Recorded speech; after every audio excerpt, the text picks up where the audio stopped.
Sambal dan cobek menjadi dua hal yang tidak bisa dipisahkan dari masyarakat Indonesia. Di Jombang, Jawa Timur, seorang pria sukses menekuni bisnis produksi cobek tanah liat. Dan selama 5 tahun terakhir, permintaan cobek tidak pernah berhenti dan bahkan meningkat terus gitu ya. Karena seorang Indonesia suka kali ya. Enak banget begitu ya sambal cobek gitu. Nah sementara itu di Kabupaten Mojokerto ada ribuan cobek tanah liat yang digunakan untuk memecahkan rekor muri ngulek sambal wader terbanyak di Indonesia. Nah ini bertempat di lapangan Desa Trawas.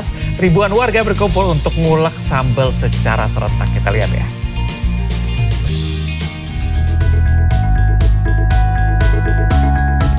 Cobek tanah liat kerap digunakan sebagai wadah menyajikan makanan hingga tempat untuk menghaluskan bumbu. Bagi Ismail, pria di Jombang, Jawa Timur, cobek tanah liat punya arti lebih sebagai sumber penghasilan yang bisa menopang kehidupan keluarganya selama 5 tahun terakhir. Usaha cobek tanah liat ini diproduksi Ismail di samping rumahnya. Seluruh prosesnya dikerjakan secara manual bersama anggota keluarganya. Mulai dari memotong tanah liat untuk dilenturkan hingga lembek, kemudian dicetak dalam mesin manual, dihaluskan, hingga dikeringkan dan diberi warna serta motif untuk menambah keindahan. Setiap hari dirinya bisa memproduksi 200 hingga 400 cobek. Ismail mengaku memilih usaha cobek karena pasarnya tidak pernah sepi. Apalagi di daerahnya yang merupakan sentra genting, tidak ada yang melirik usaha cobek. Tidak heran pesanan cobek karyanya tidak pernah ada saingannya. Pasarnya selalu ramai, pasar. Jadi nggak pernah ada macet, nggak ada. Permintaan terus bertambah. Peningkatan hampir 100%. Dari biasanya berapa? Biasanya dari 2.000, dari 4.000.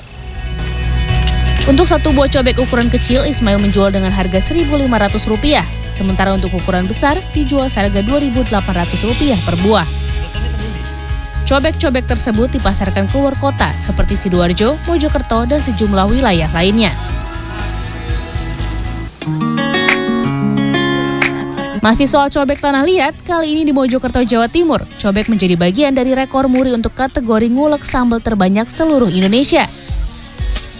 Pada Kamis siang, warga dari berbagai kecamatan memadati lapangan Desa Trawas untuk mengulek sambal ikan wader bersama menggunakan sekitar 1.000 wadah cobek tanah liat. Sebelum disajikan, pertama ikan wader dibersihkan dan dibumbui garam serta bawang. Selanjutnya, ikan wader digoreng. Selain ikan wader, terdapat pula sambal tomat dengan cabai, bawang merah, dan terasi. Setelah bahan utama siap, makanan disajikan di hadapan ribuan warga. Dimulai dengan hitungan ketiga, para peserta wajib mengulek sambal hingga halus. Dan alhamdulillah rencana 1.000 layah hari ini terhitung oleh muri sebanyak 1.035 layah. Bu, kenapa harus sambal wader, Bu? Karena sambal wader ini merupakan salah satu makanan khas di Kabupaten Mojokerto yang semua masyarakat ini sudah mengenal. Pemecahan rekor muri ini dilakukan sebagai upaya untuk mempopulerkan sambal wader yang merupakan makanan khas dari Mojokerto. Tim Liputan CNN Indonesia.